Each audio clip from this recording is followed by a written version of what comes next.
Listen and listen well. Your background is not an hindrance to your higher ground. God does not consult your pastor to determine your future. So it does not matter how you were born, where you were born, when you were born. You've got to understand that the day you came in contact with Jesus, if any man be in Christ, is a new creature. All things have passed away. Behold, all things have become new. For those he foreknew, he predestinated. Those he predestinated, he called. Those he called, he justified. Those he justified, he will glorify. So every child of God has a glorious destiny in Christ. So you don't tell me, you know where I'm coming from. No, where you are going to is settled in the covenant. So you've got to look back. Somebody say, look back. Now, when you are talking of looking back, some of the things you need to begin to look at is to look into what I call your family bank. Somebody say family bank. Because one of the reasons why many people are poor is because they have too many children that they cannot take care of. So you look back and say, okay, my grandfather had 11 children. All of them, they couldn't pay their school fees. They ended up poor. Okay, so my father too now gave birth to 8 and still had another girlfriend and had another side chick and gave birth to 2 other folk with a concubine. 8 plus 2 equals to 10. And all of us were sharing textbook, sharing clothes, hands made down. We couldn't go on holiday. What are you doing? You are looking back and you are learning from the experience of those that have gone ahead of you. Experience is not the best teacher. Other people's experience is the best teacher. Experience is not the best teacher. The experience you learn from is the teacher. Hello. So you sit down, you look at that. Why? Because if your grandfather had 13 children, 42 children, because they were in an agrarian age and they needed children to go to the farm, and your father had 8, why should you follow suit? Many of those decisions that were made to have multiple wives and multiple children, it had nothing to do with love. It was an economic strategy, because they were in an agrarian age. So instead of going to buy slaves, let's give birth to them so that we can own them forever. But now you are in a technological age and you are giving birth to children like sardine. Every year your wife is getting pregnant and you are not ashamed. Taking it and taking it. It's like, if this one no make her, this one go make her. Giving birth to children you cannot. How can you in the 21st century be having multiple children? For what purpose? Are you trying to win an award? No, think about it. Listen and listen well. For every child you have is minus 15 years. No, think very well. We are looking back now. For the day your wife becomes pregnant, 15 years has been added to your struggle. Hello. Let me go to another dimension. The day you give birth to your last baby, you have 25 years to be free from that responsibility. So that is why you have to marry early. It's called the power and the blessings of early marriage. Oh, this one, he has bow leg. That one, he has K leg. When he eats, he makes noise with his mouth. Sit down there. Sit down there. Don't you better choose one now and settle down and start your journey. Because listen to me, there are no ready-made men. There are no ready-made women. God does not give you finished product. He gives you raw material. So I want a woman that can drive. How long does it take to learn driving? Hello.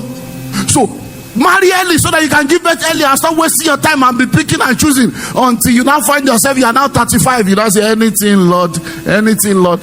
Because now anything goes. Multiple children. So look at the family bank. How many children did they give birth to? I have friends now that have 6 children. They can't travel. By the time you calculate tickets, for 6 plus 2, 8 people, they will now begin to do instrumental travel or do roster. So this year we'll take 2, next year 2, the other year 2. So before you travel, it's every 3 years. Why? 6 children. Hello.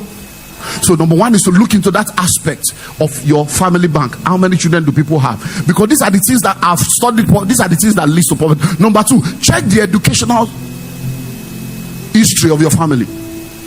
Was your grandfather educated? Was your grandmother educated? Was your father educated? Was your mother educated? Because let me tell you something, education is a leveler. Education gives you a level playing field to begin to journey.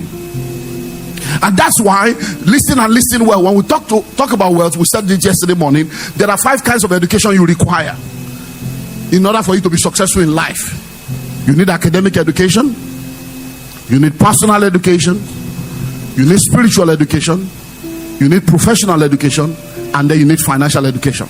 Now, academic education does not translate to wealth, but you need academic education to give you a leverage. And like I said yesterday, an educated fashion designer that went to school is different from the one that learned by the side of the road. An educated barber is different from the one that just learned barbering by road. Why? Because that education puts some panache, adds some level of professionalism and packaging and system to what you do and helps you to scale faster.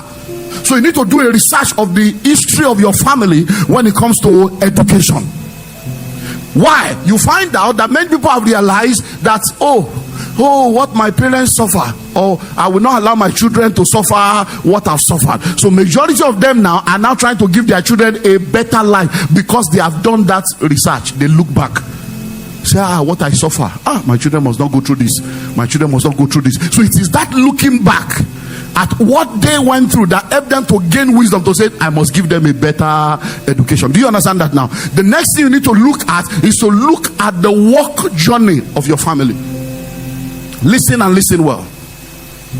Salary is slavery. We said to that yesterday. Civil servant, you're a servant. So whether it's civil servant, public servant, whatever the servant is, you're a servant. And they measure you on a scale. It's called salary scale. So you are still a slave, you're still a servant. The possibility of becoming rich and wealthy by salary is 2%. So as long as you're a salary earner, you're already in the wrong journey. You are trekking to the wealthy place. So you need to look back. Was my grandfather an entrepreneur? Was my grandmother an entrepreneur? Because many of us grew up under parents that were deceived by the colonial masters. Listen to what I'm about to say. God is not the God of salary earners. God is the God of entrepreneurs. God of Abraham, businessman. Isaac, businessman. Jacob, businessman. The day Jacob decided not to do business and go and collect salary under Laban, 21 years of his life was messed up. So God is the God of entrepreneurs, not the God of salary earners. Why? Listen and listen well. From Genesis to Revelation, you will never see anywhere where covenant people go to work to earn salary. Every time you see people working to earn salary, they are either slaves or foreigners.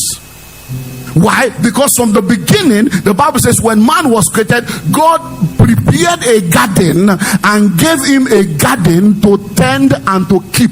Because dominion is about ownership and influence over territories and land and spheres. So to tend means to cultivate, to keep means to retain in ownership. So everyone that God has created, there are things that God has created you to tend and cultivate and retain in ownership. That's why he says he will bless the works of your hand, not the job of your life. There's a difference between your job and your work, your career and your calling. Your job is what you do to earn a living. Your work is what you are created to do. Your career is what you are paid for. Your calling is what you are made for. So fishes don't struggle to swim. Birds don't struggle to fly. It's not a job, it's a work. So when you read your Bible, it will bless the works of your hand. He that will not walk, let him not eat. My father walketh, eat at and I walk. Walk while it is day, for the night cometh when no man can. You will never see Jesus use the word job.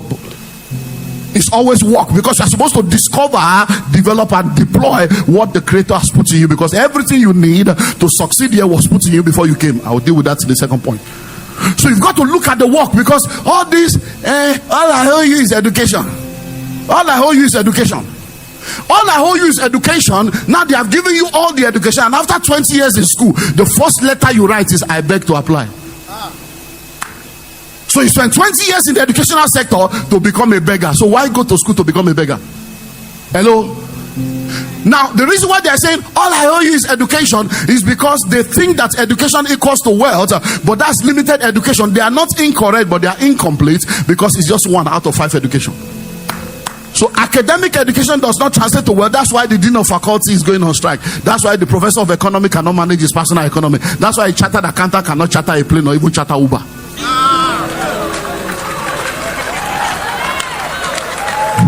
So So listen, all I owe you is education. But guess what? When you now begin to look at what they are saying, I want my son to be a doctor, salary earner.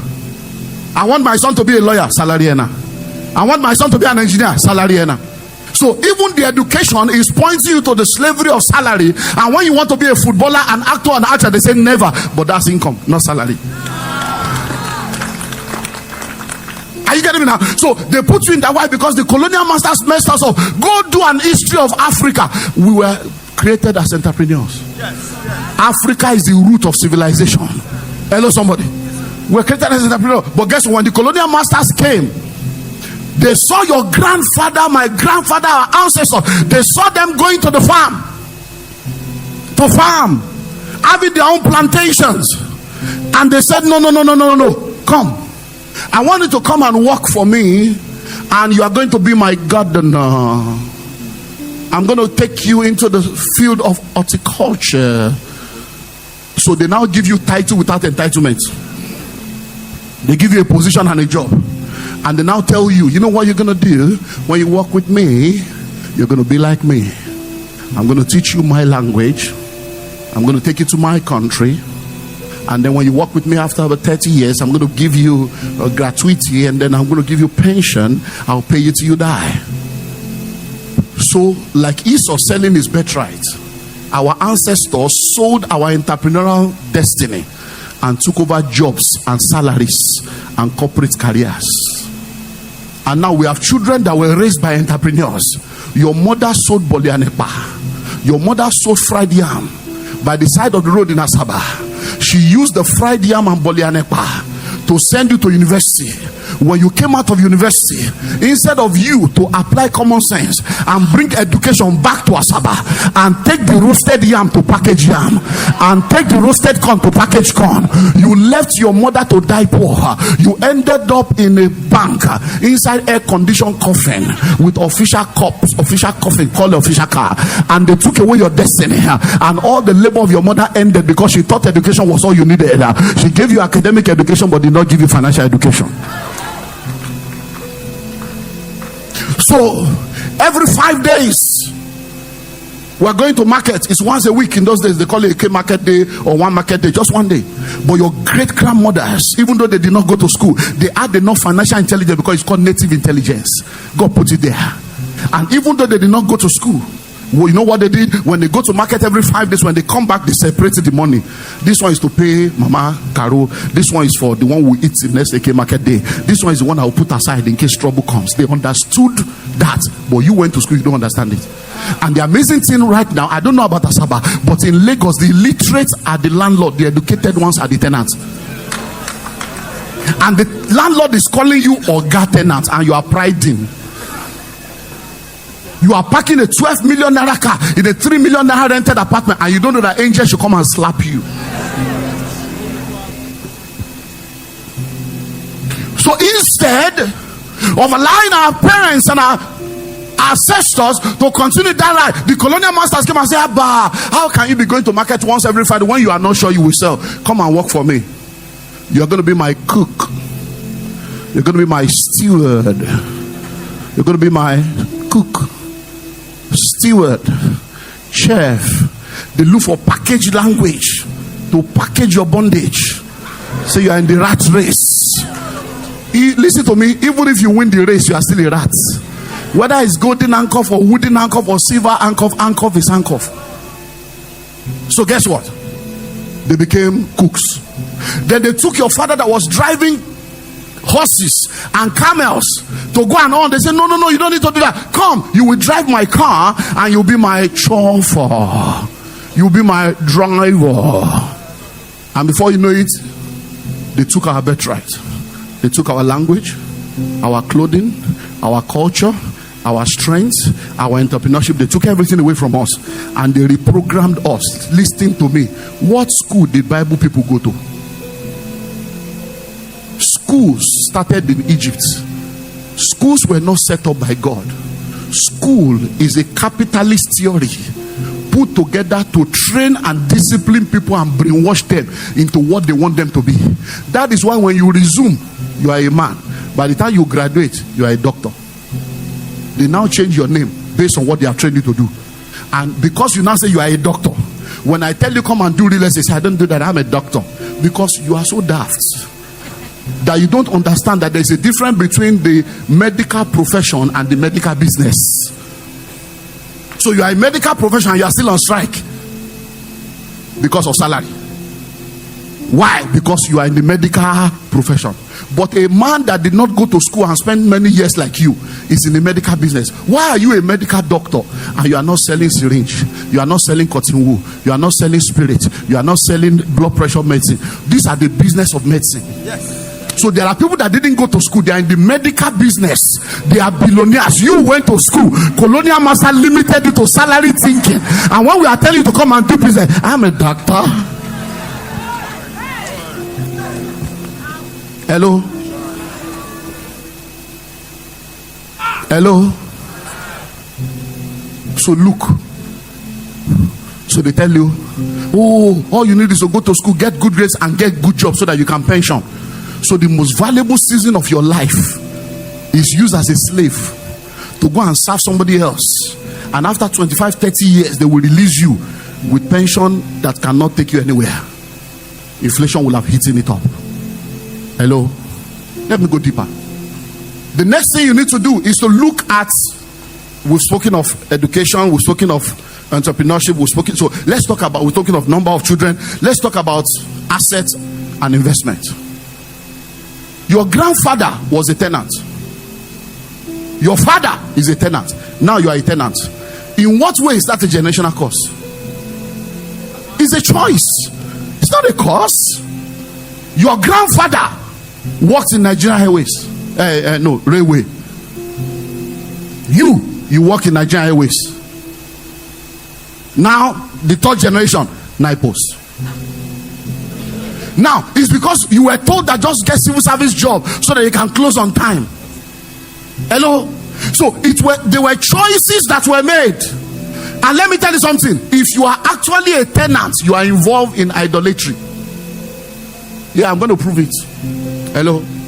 It's a grace I carry so I can deliver you now. You know, when your car has a problem, you don't go to a medical doctor. You go to a mechanic. When you have a case, you go to mechanic. You go to when you have money problem, go to money grace. The grace for finance is here. Now listen and listen well. Are you ready for this? There are only 3 people we call Lord, sir. Jesus is Lord. The judge is Lord. Landlord is Lord. So for every tenant, you are in idolatry. You are serving 2 lords. Because apart from Jesus, you have a Lord over your life. He's called your landlord.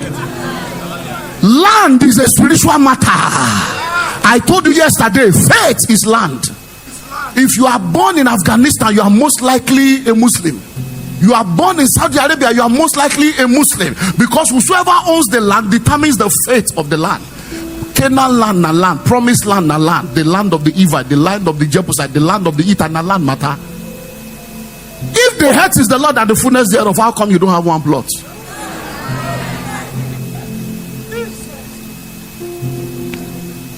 Hello? You have 3 handsets, 3 phone sets. Your handset is not equal to your mindset. You are not what you drive, we are what drives you. You are not what you wear, we are what wears you. I love shoes. You have just 2 legs, oh. You say you love shoes. You are not supposed, you are buying shoes. I love shoes. If you love shoes, create shoes, produce shoes, market shoes, manufacture shoes. You are buying bone straight, your destiny is not straight. Bag and shoe to match, your destiny is not matching your bank account. You say I'm married to a rich man. No, wealth is not sexually transmitted.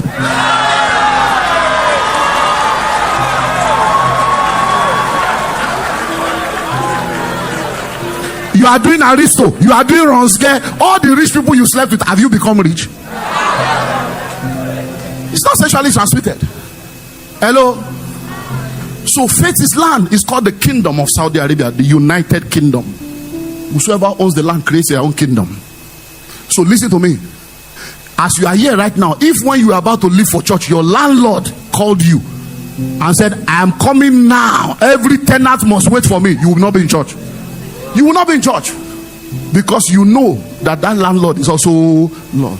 So why do we call them Lord? Because they have the power of life and death. Many of you, your bungalow is in your wardrobe, looking powerful, and you came from a slum. And the money you could have used to buy house, you have used it to do naming ceremony. Because every year your wife is getting pregnant, you are blocking streets. Hello? I prophesy over somebody right now. Where your ancestors has failed you, you will not fail your descendants. No, you didn't hear that. I said, where your ancestors has failed you, you will not fail your descendants. Your children will not ask the question, where was our father when people were building houses? Where was our mother when people were building houses? If you believe it, shout amen.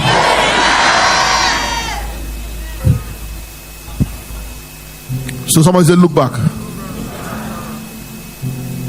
Let me run. So look back means, look back. What mistakes have I made? What opportunities have I missed? The word poor, P-O-O-R, poor, means passing over opportunities repeatedly. P-O-O-R, passing over opportunities repeatedly. My mother will say, true. That means the person that did not buy what is a lie will not end up buying what is true. He said, Tabanika, did you can buruku koja? You already ma koja anymore. It means if you say you should close your eyes for evil people to pass, good people will pass, you will not know. Everything that we have is a lie. Is it really true? Is it anybody fake one? You believe. You believe MMM. You believe that you can invest and be making 30% because greed and covetousness is the software running your life. Survivor mentality has made you a greedy person. What do you want to do to be earning 30% per month? Hello? He said, no, sir, you don't understand. It's Forex. It's cryptocurrency. You can't even call it crypto. It's crypto. And they turn your life to a cryptic myth. Why? So look, what are the mistakes have I made? What mistakes have I made? Listen to me. Whenever you wake up, that's when your morning starts. When you wake up, morning has started. If you wake up by 6 a.m., good morning. 9 a.m., good morning. 11 a.m., good morning. If you wake up by 1 p.m., good morning. Because the day you wake up, that's when your morning starts. So it's never too late to start. So now you are hearing, go back and redesign your life. All this check. Nobody grows younger. Nobody grows younger. Nobody grows younger. You can medicate it, padicake it, costate it, spandex it. You know by yourself that lines are falling upon lines in pleasant places. Every day you wake up, your destiny is moving.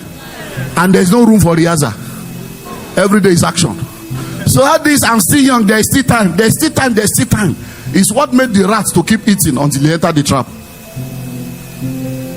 So somebody said, look back. Akai said, look back. So what are the mistakes I have made? What are the opportunities I have made? Look back. Do all the research. Because nobody will investigate your poverty for you. It's your job. Number 2. Look within you. Look within. If I stop here, I stop. Look within. Now listen. When I say look within, you got to understand that everything that the spider needs to spin a web is inside the spider. Spiders don't go to the market to buy yarn. All they need is within them. You know why? Listen to the 3 words I'm about to say. 3 statements. Your gold is tied to your gifts. Your treasure is tied to your talents. Your profit is tied to your potential. Your gold is tied to your gifts. Your treasure is tied to your talents. Your profit is tied to your potential. Everything you need to be all you will ever be was put in you by the Creator before you were born. So you were born loaded. There was a kingdom within you when you were born. There are gifts, talents, potentials within you when you were born. But because you were born into a place where the atmosphere to identify, help you to develop and deploy it was not there, you now have to struggle by yourself to get there. Please help me answer the question. What do comedians sell? What do musicians sell? What do actors and actresses sell? What do footballers sell? Nothing. They are trading their gifts. But that gift has been there from the day they were born. But many of them never discovered it until poverty came. And they say, I found you, make I start. So you hear some of them say, I just stumbled into acting. You stumbled into it, but the Creator did not stumble to give it to you. It's because, but many of us, when we identify the gifts in our children, because of the wiring and the software running our life, instead of it to see that this begin, he like organizing, he like to let me send that to fashion school. You will first send that to university to go and study chemistry. Wasted destiny. When you now look for job, no see job. It's okay, maybe you should try that your fashion. No. So today we have many medical doctors in fashion. We have many lawyers in catering. Because we're told that you have to go through a formal school instead of sending them to the school. You see, schools are supposed to help you to develop what you have discovered. But because our parents did not have this understanding, they did not discover anything. They sent us to school for school to help us discover, and they put our destiny in the hand of guardians and counselors, career guardians and counselors. They say the way you pass English, you are supposed to be a lawyer, and then they direct your destiny to law when you are supposed to be a public speaker. How many millionaire lawyers do you know? How many millionaire doctors do you know? How many millionaire engineers do you know? Anyone in this field that is a millionaire, it is the business of the field, not the career of it. The business also, there is a business of medicine. There is a medical career and profession, and there's medical business. There is legal profession, there is legal business. Ordinary one land deal as a lawyer with 10% of 1.2 billion. You can make money that Charge and Pay will never make all their lover life. So why will you go and sit down there? My husband slapped me. Domestic abuse, say be lawyer. Tenant and landlord are fighting. See, that's my area. It's my jurisprudence. I have PhD in landlord and tenant matter. You are a tenant yourself. How will you know how a landlord feel when you have never been one? Build house first, make person parking, make it no pay. You will know what it means. So how can you, as a rich man, you are troubling this lawyer, this tenant? You know tenant has rights. It's because you are a tenant yourself. When you are a landlord, you will advise the tenant rights. Say, my brother, what you sow is what you reap. This man is a human being, like he has built a house. Gather the money so that one day people will pay you. You won't be talking rubbish because you want to collect 5,000, 30,000. Because Charge and Pay spirit is not poverty spirit. Hello?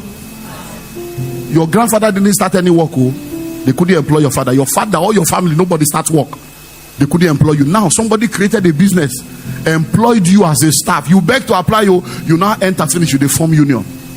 If it's easy to start business, why your papa no start one? Make him employ you. Anybody that is paying your salary, that is putting food on your table with your children, honor them. Honor them, because you don't appreciate what you have until you lose it. His salary is too small. Wait until it's no more there. You will know it's big. All you women that say your husband is useless, it's useless until another woman is interested. Yeah, this useless man, no problem. You want a man that is spiritual? Are you spiritual? You want the house that has money? Do you have money? You want a man that can get the resurrection and the life? Are you also good? Hello? No. Because listen, you went to school, she went to school. You graduate, she graduated. So imagine, we all went to school, we have BSco. 6 years after graduation, I want to propose to you. Say, do you have a car? Why don't you also have one? You don't go school, you don't get work. Since we graduate, what do you two do with your life? So it's me that should have car, it's me that should have house, and we all graduated 6 years ago. You have car? I can't marry a man that doesn't have a car. If you are looking for a man with a car, you may end up with a scar. Hello? So that's why he's saying 6 packs. 6 packs and 6 figures are two different things. Oh. There are some guys, all they have is muscular prosperity, nothing to show. So I have potential, babe. You need to understand, I've got potential. Listen to me. By their fruit we shall know them. A man that has the potential to be great, let's look back at where he's coming from. Your potential was there the day you were born. So if I'm meeting you at the age of 30, you tell me potential. Waiting the 30 years don't produce. The 30 years of potential should have produced something. So you'll be able to say, my babe, I got potential. I'm an orphan, but now I have my BSc. I had to go through evening school, and now look, I have my certificate. In fact, I started this business 12 years ago. It's still coming up. So you show something, so that when I look at that, I can say, if he has done this plus me in his life, for he that finds a wife has found a good thing and obtained favor. When I had my favor and my flavor, the guy go blow. So look inside you. 2 Kings chapter 4, it says, what do you have in the house? So what's your gift? What's your talent? What's your potential? Look inside. Everything you need is inside you. Stop looking for what is not lost. It's within you. It's within you. It's within you. It's within you. It's within you. It's within you. Many times we are thinking of what we don't have instead of utilizing what we have. So you want to look well? Number one, look back. Number two, look within. Number three, look ahead. Look around. Look around you. What are the opportunities that are all over this place? What are the opportunities? Listen and listen well. Opportunities are ladders. Opportunities are steps. Opportunities are lifts. Opportunities are doorways. Opportunities gives you access into new dimensions. It is better to be prepared waiting for opportunity than for opportunity to come and meet you unprepared. Look back into your life. It's not because somebody is better than somebody. The Bible says the race is not for the swift, battle not for the strong, bed not for the wise, riches not for men of understanding, but time and chance happen to them all. Another translation says it's all about being in the right place at the right time. So when you look back at your life, you will realize that when those opportunities came, you were not prepared. Opportunity plus preparation equals to success. When people succeed, is because an opportunity came, met them prepared, they were able to maximize it, and they blew. So you have to be preparing. So it's better to be prepared waiting for opportunity than for opportunity come you are not prepared, because sometimes opportunities are cyclical. Once you miss it, it will take another cycle for it to come.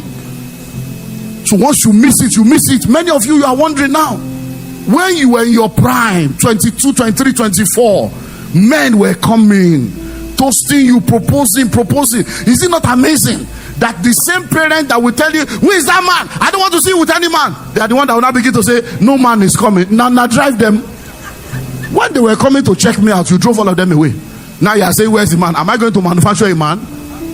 Because African parents want to raise their children the way they were raised. Let me not go there. Everyone will come for marriage conference or family conference. We'll go into all those areas. Hello? So listen, look around. What are the opportunities around? What are the trends that you see all around you? What are the problems that you see all around you? What are the questions that needs to be answered?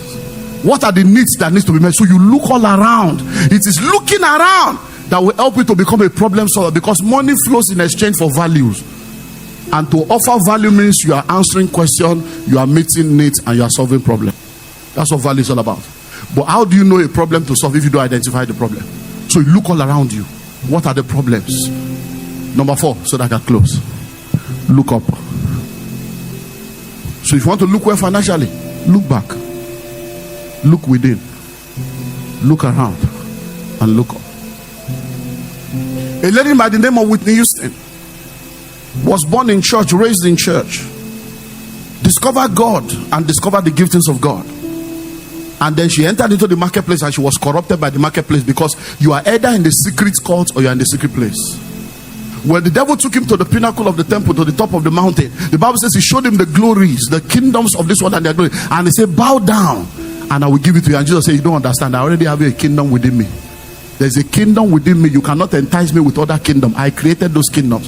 For the kingdoms of this world shall become the kingdom of our God and of his Christ. I carry a kingdom within.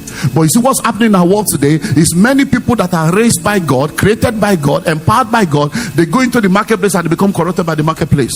He says, worship me and you will get it, because there's a connection between worship and wealth, intimacy and income.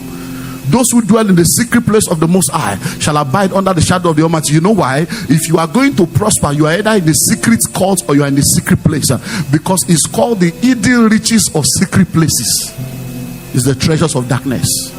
So for you to access it, you either go through the secret court or you go through the secret place, because there are only two streams. It's either Babylon or kingdom.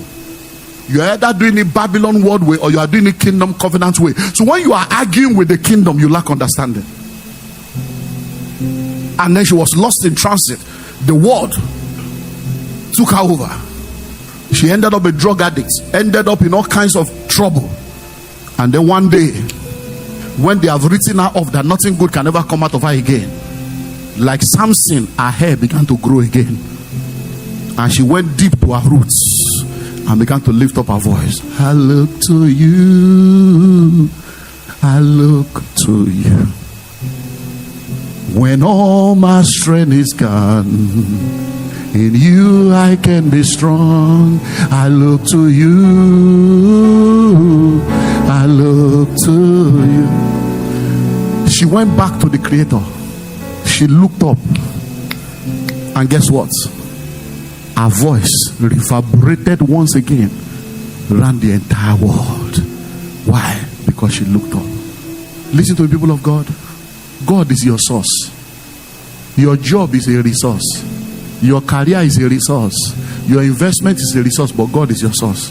You can't embrace the principles and reject the principle. It's an error. God is the root cause of everything.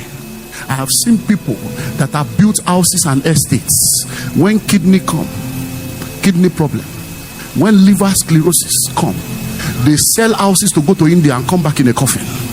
I've seen people that have built houses, bought all kinds of businesses, and their children are hooked up on drugs, and the children will sell the factory to sniff cocaine. Except the Lord builds the house, the labor in vain that builds. So when you are arguing about tithing, you lack understanding. When you are arguing about first fruit and givings and all the covenant obligations, you lack understanding, because the spiritual is the foundation and the security for any physical investments. Money is tripartite. Money has a past, money has a present, money has a future. Money is tripartite. Money is a spirit. Money is what? A spirit. See, and when you come get money, it can't change. It's a spirit. The spirit of money is called mammon. And all through the Bible, there's only one thing God compares to himself. You cannot serve God and mammon. Even devil was not compared to God. That's how powerful money is, because when you go to labor, it's all about money. So the spirit of money is called mammon. The soul of money is the value of that money in the marketplace. The body of money is the paper, the currency. Are you ready for this? Let me go deeper. Are you ready? Every currency on earth is as valuable in the market, so based on their relationship with the spirit, mammon. Let's go deeper. Every currency has the picture of dead people. The most valuable currency on earth has the picture of a human being that is alive. It's called the British pounds, because she's a living sacrifice on a living altar. Until she dies, the pounds will continue to reign, because the altar is still being refreshed consistently. Any country whose currency is valuable in the market, they must legalize everything that mammon wants. They must legalize homosexuality.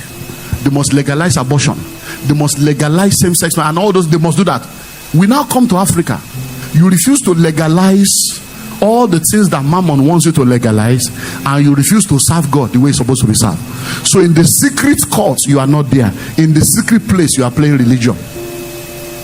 So we pray, but we are not spiritual. Hello? Hello? Why do you think that you are struggling with tithing? It's the spirit of mammon. You love God, even you know, say you love God. But why are you struggling with tithing? It's not a money matter, it's a spirit matter. Whatever God places a demands on becomes a point of contention. Mommy, you can go a whole day without eating and you won't feel it. But once we declare fasting, 8 a.m. you are hungry. Why? It's not about the food, because anything God places a demand on leaves the physical realm and becomes a spiritual battle.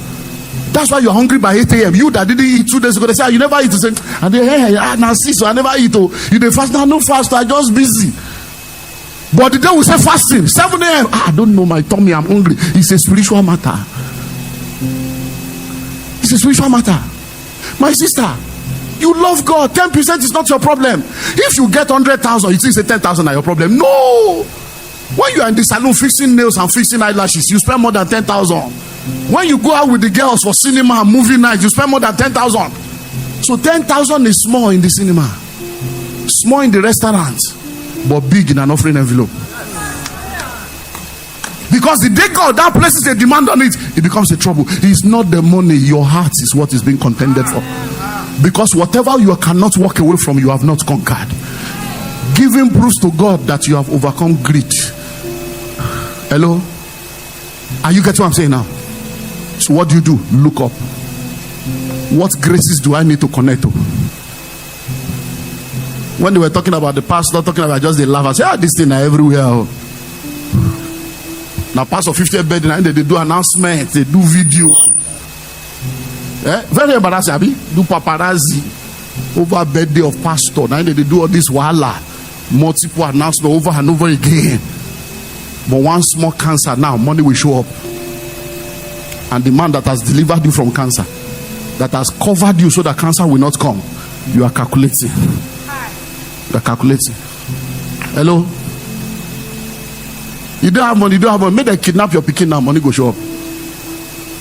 But the man that God has used to cover you so that kidnapper did not see your face, they don't see your side, they are telling you 50,000 since January. When you know say the man go be 50, so you never figure that 50,000. Do you know how much you have spent for the devourer? Everybody tithes. You either give to God or you give to the devil, or you give to yourself. All the 10% where you never give. Where your Bentley now? Where your Range Rover? Stop fooling yourself. If 90% cannot do it, the 10% will not make a difference. It's because the devil that wants to ruin you is making you to operate like that. 1 minute more. Let me close with this. Go and get the book. Go and get the material. I just want to ask one question as I close. When you finally die, how will your death be announced? It's just a question I want you to go home with. How will your death be announced? I hope you know everybody will die.